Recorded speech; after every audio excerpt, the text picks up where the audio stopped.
भगवान शिव और दक्ष प्रजापति का मनोमलिन्य।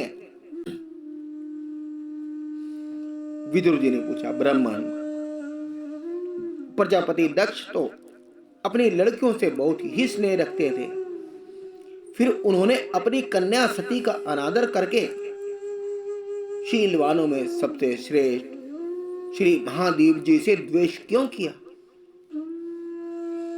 महादेव जी भी चराचर के गुरु, वैर रहित, शांत मूर्ति, आत्माराम और जगत के परम आराध्य देव हैं। उनसे भला कोई क्यों वैर करेगा? भगवान, उन ससुर और दामादों में इतना द्वेष कैसे हो गया जिसके कारण सती ने अपने दुस्तज्य प्राणों तक की बलि दे दी? यह आप मुझसे कहिए। श्री मैत्री जी ने कहा, विदुर जी, पहले एक बार प्रजापतियों की यज्ञ में सब बड़े बड़े ऋषि, देवता, मुनि और अग्नि आदि अपने अपने अनुयायियों के सहित एकत्र हुए थे। उसी समय प्रजापति दक्ष ने भी उस सभा में प्रवेश किया। वे अपने तेज से सूर्य के समान प्रकाशमान थे और उस विशाल सभा भवन का अंधकार दूर किए देते थे। उन्हें आया देख ब्रह्मा जी और महादेव जी के अतिरिक्त अग्नि पर्यंत सभी सभासद उनके तेज से प्रभावित होकर अपने अपने आसनों से उठ खड़े हुए। इस प्रकार समस्त सभासदों ने भली भांति सम्मान प्राप्त करके तेजस्वी दक्ष जगत पिता ब्रह्मा जी को प्रणाम कर उनकी आज्ञा से अपने आसन पर बैठ गए। परंतु महादेव जी को पहले से ही बैठा देख तथा उनसे अभ्युत्थानादि के रूप में कुछ भी आदर ना पाकर दक्ष उनका यह व्यवहार सहन न कर सके। उन्होंने उनकी ओर टेढ़ी नजर से इस पर कर देखा मानो उन्हें वे क्रोध अग्नि से जला डालेंगे। फिर कहने लगे,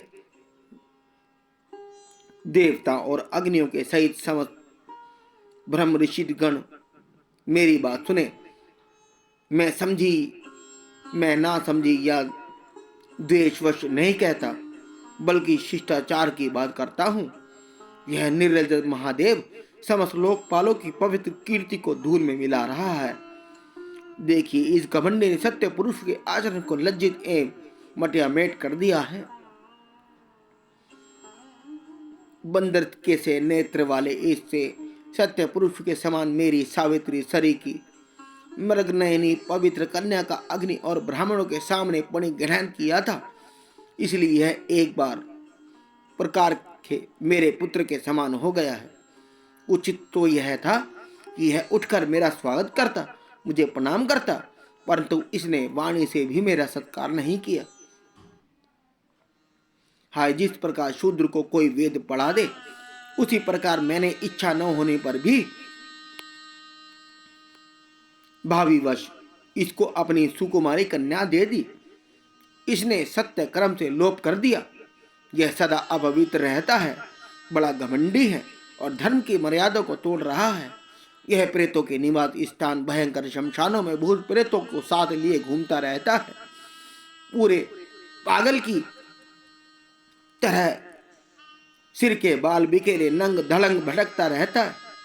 कभी हंसता है, कभी रोता है। यह सारे शरीर की चिंता की अपवित्र भस्म लपेटे रहता है। गले में भूतों के पहने योग्य नरमुंडों की माला और सारे शरीर में हड्डियों के गहने पहने रहता है। यह बस नाम भर का ही शिव है। वास्तव में यह पूरा अशिव अमंगलमय। जैसे यह स्वयं मतवाला है, वैसे इसे मतवाले ही प्यारे लगते हैं। भूत प्रेत परमार्थ आदि निरे तमोगुणी स्वभाव वाले जीवों का यह नेता है। अरे, मैंने केवल ब्रह्मा जी के बहकावे में आकर ऐसे भूतों के सरदार, आचारहीन और दुष्ट स्वभाव वाले अपनी भोली भाली बेटी बेहदी। श्री मैत्री जी कहते हैं, विदुर जी, दक्ष ने इस प्रकार महादेव जी को बहुत कुछ भला बुरा कहकर तथापि उन्हें इस का कोई प्रतिकार नहीं किया। वे पूर्ववत निश्चल भाव से बैठे रहे। इससे दक्ष के क्रोध का पारा और भी ऊंचा चढ़ गया और वे जल हाथ में लेकर उन्हें शाप देने को तैयार हो गए। दक्ष ने कहा, यह महादेव देवताओं में बड़ा ही अधम है। अब से इसे इंद्र, उपेंद्र आदि देवताओं के साथ यज्ञ का भाग ना मिले। उपस्थित मुख्य मुख्य सभासदों में उन्हें बहुत मना किया, परंतु उन्होंने किसी की ना सुनी। महादेव जी को शाप दे ही दिया। फिर वे अत्यंत क्रोधी हो उस सभा से निकलकर अपने घर चले गए।